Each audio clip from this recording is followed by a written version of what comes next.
na po muna sa family ni JPG na namatay. Yes, opo. Pinapaabot namin ang aming pakikiramay sa buong pamilya ni dating Senate President Juan Ponce Enrile. At inaalala po namin ang kanyang contribution na sa ating bayan, lalong-lalo na sa kalayaan at demokrasya. Ma'am, of course, 90 years of the office of the Vice President happening on your term. How does it feel po na the OVP has stood the test of time despite na maraming challenges ang nangyayari ngayon sa office of the Vice President under your term? Yes. Well, yes. Yan yung sabi namin, no? We built on the legacies of the past vice presidents. Marami kaming natutunan doon sa kanila. Resiliency, disiplina, public service, and we will continue. The office of the vice president will continue to do our best to serve the Filipino people. Ma'am, is a comment regarding the President's statement that inaasahan na may makukulong by December sa mga ilan kong projects. Can you get your view on that? Ang dugtungan ko na lang, although wala siyang binanggit ng mga politicians at wala pa naman daw sapat na ebidensya to include partisan matters. Opo. Pwede yung anniversary lang muna. Sige, ma'am, Yeah. rally ka Thank na. you. Thank May you. rally sa Sunday na yung ibang presidents succeeded the president and were or either elected. Sa tingin nyo sa panahon nating ito, sa dami ng nangyayari sa bansa, anong kailangan natin sa vice-presidente? Mag-succeed or ma-elect na Hindi ko po alam kung anong mangyayari bukas. Pero definitely, kung may bansa pa tayong matatawag sa 2028, ay merong elections sa 2028 para sa bagong Vice President. But let me just thank all of our friends from the media for joining us for this 90th anniversary celebration of the Office of the Vice President. We are truly happy to celebrate it with you, and our theme is the recognition of all the contributions of every Office of the Vice President employee. Ma'am, may lumabas na info na kayo daw ay mag-join sa Sunday rally ng INC.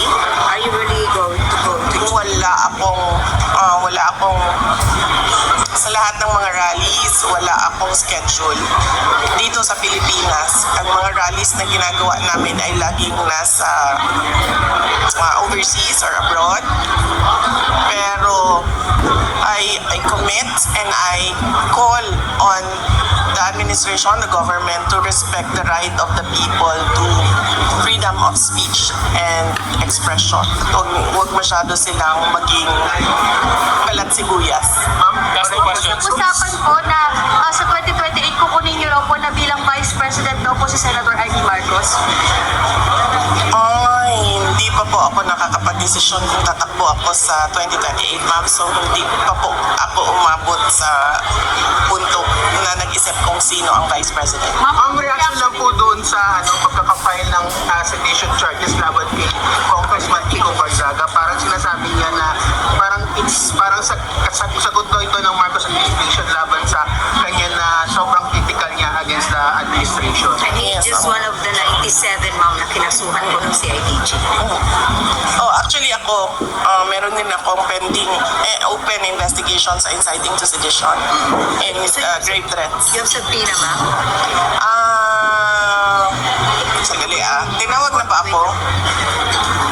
Hindi ko maalala. Sa dami ng kaso ko, hindi ko na maalala ko. Class April ka. Tinawag na ako, no? No? Oh, yeah.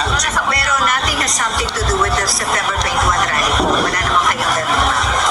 Wala ako sa September 21 na rally. Iba yung sa akin. But it's the same case, inciting to sedition. And I think it's an open investigation until now. Ginagamit nilang panakot. At ang gusto ko lang sabihin ay, katulad kanina, sinabi ko, huwag masyadong maging balat sibuyas yung administrasyon. Dahil isa sa aspeto ng demokrasya at good governance ay dissent. At hindi mo pwedeng mapigilan yun. Dahil karapatan yan ng mga tao na magsalita kung ano yung iniisip nila, kung ano yung nararamdaman nila. Kung hindi man pabor sa administrasyon o gobyerno na yung sinasabi ng mga tao, ay dapat respetuhin nila yon. Last question. Ma'am, yung sa destabilization, naniniwala ba kayo nagiging paranoid ng government? Oo naman, ma'am. Matagal na yan sila paranoid. Kailan ba sila nagsimula maging paranoid? Ang balita ko, nagsimula sila maging paranoid noong nagbabiyahe sila abroad. Na natatakot sila na wala na silang babalikan dito sa bayan natin. At nakikita nyo naman yung paranoia nila sa mga actions nila, tulad nung panggigipit sa mga kababayan natin na nagsasalita kontra sa kanila, panggigipit sa mga taong gustong mag-witness sa mga kaso laban sa mga government officials natin ngayon na aliado ng administrasyon. At in fact, ang pinakamaganda na example dyan, yung the most vocal critic before everything, all this flood control scandal happened, the most vocal critic at the time was President Rodrigo Duterte. And they silenced him by kidnapping him and sending him abroad. And speaking of PRR, di ba, how is it po?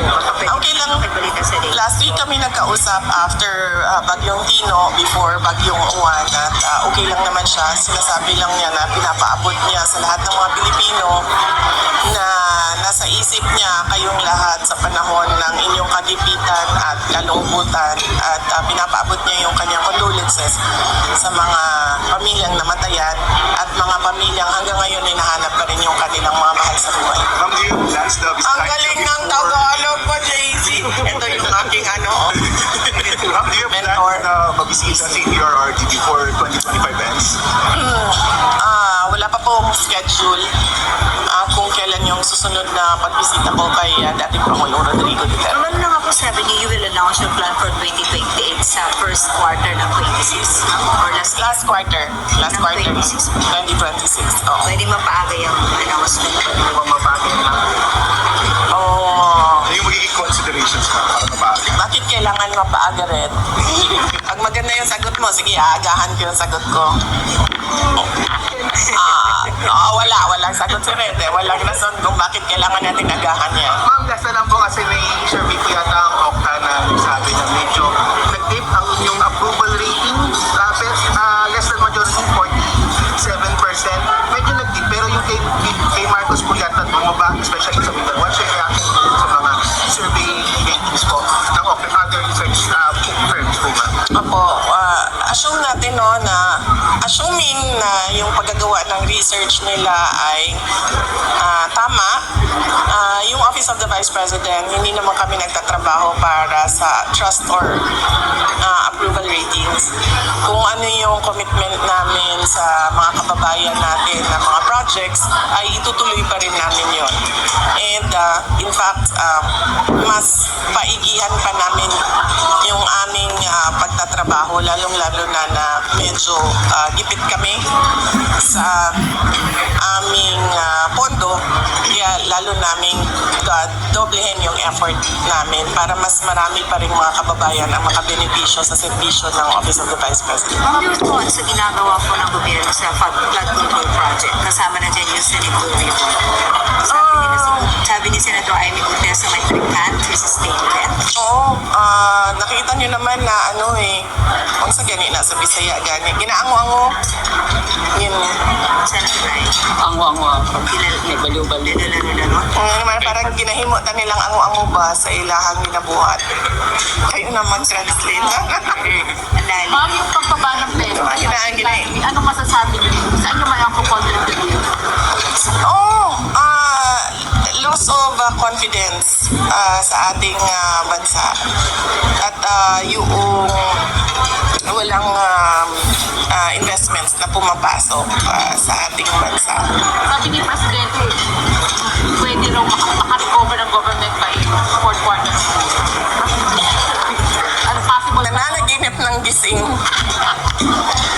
Kung sino man nagsasabi na makaka-recover ang ekonomiya by fourth quarter of this year, nananaginip yan ng gising. Wala yan sa tamang pag-iisip talaga.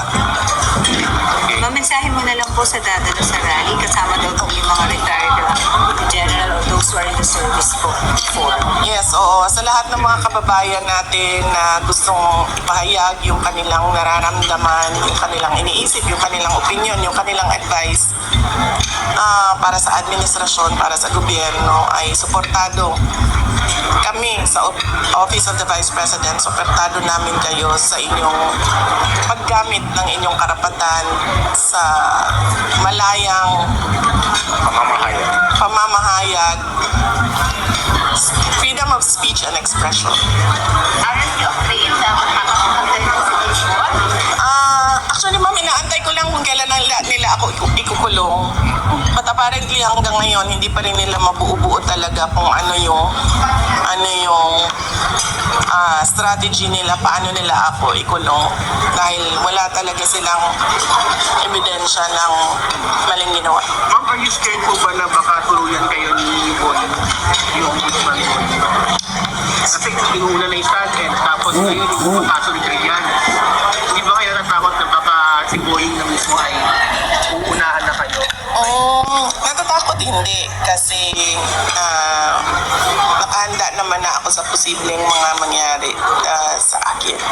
Ma'am, sa warrant the Senator ba to? Kasi it's issue already. And what's your take on that? Wala akong copy ng warrant ng issue kung meron mang inisyo ang ICC na warrant of arrest for Senator Bato de la Rosa. Wala akong copy. Ang sinabi ko lang sa kanya na merong kaming i-refer sa kanya ng lawyer kung interested siya. International law lawyer. So he reached out